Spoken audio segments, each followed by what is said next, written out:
I'm Jamie Batt. I'm one of the practice group leaders for the business law group.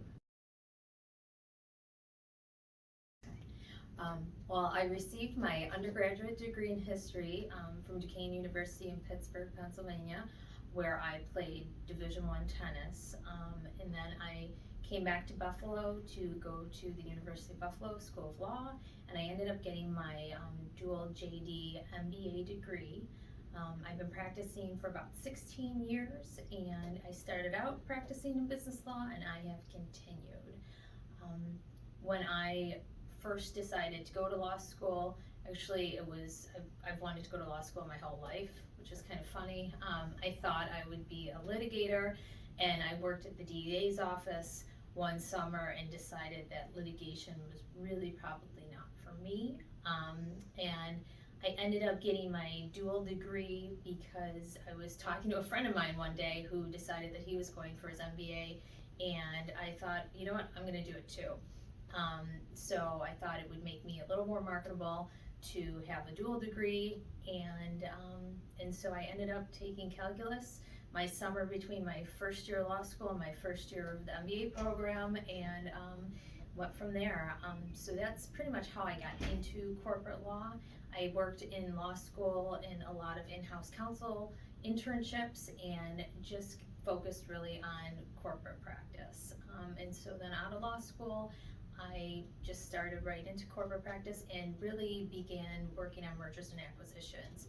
So that has been, for the past 16 years, my main focus, as well as business succession planning, where I counsel clients on, what their plan is for their business and how they're gonna run it, and just the succession planning of that business. It's something I really like because I get to have really intimate conversations with my clients and get to know them well, get to know their families, get to know the partners, and they rely on me to give them some some help with their business decisions in terms of what I've seen in my experience and what I've seen work, and they rely on me to be honest with them.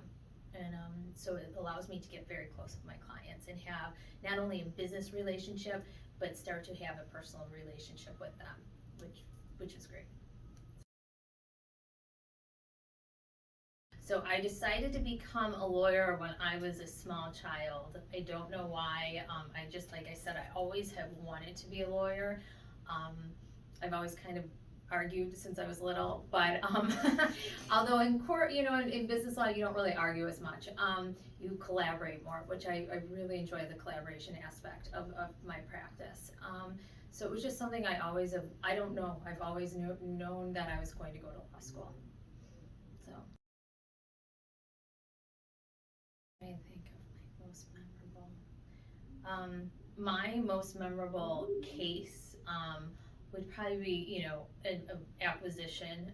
It's not very exciting for most people because it requires a lot of contract drafting and negotiating. But I had a client who bought a very sizable business and then turned right around and sold it, sold half of it. And so it was probably about a year-long nonstop project. And it was a lot of work. It was fun. We got to travel. And so that probably was my most memorable. Some of my greatest ones are when, we close a transaction and to see how happy the clients are, whether it's a sale or whether it is a purchase. Because in the sale, the client has spent years building up this business, and usually, it's a happy ending for the sale, and they're looking forward to the next chapter in their life. Or on the flip side, they're buying a business and they're ready to start this new journey, which is really exciting. And so I guess I would say I don't have one set case or client that has been most memorable. It's really just dependent on the situation, but it's fun to see the client so happy.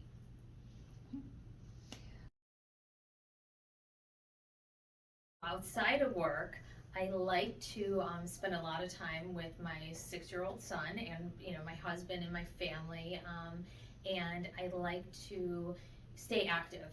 Run, golf, play tennis. I like to read. I like to try to be outside, like I said, as much as possible.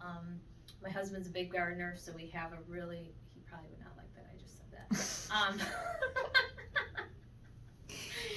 that. So we like to spend a lot of time outdoors when it's nice, but I'm really getting into golf, and I'm happy to say I took a 20-year hiatus from tennis, and I'm back playing again, and I really enjoy it. But my number one priority is spending time, with my son and in my family. So a lot of things when I meet with clients who are buying or selling a business, what we talk about, I guess I would always say to them is like, buying or selling a business is a lot of work. It's a lot. It's on top of doing your everyday job. You're now adding a whole another everyday job for the transaction, which will take months. For sellers, I usually make sure I say don't sell your business before it's sold. So I guess that would be my one tip is don't act like your business is sold until it's actually sold.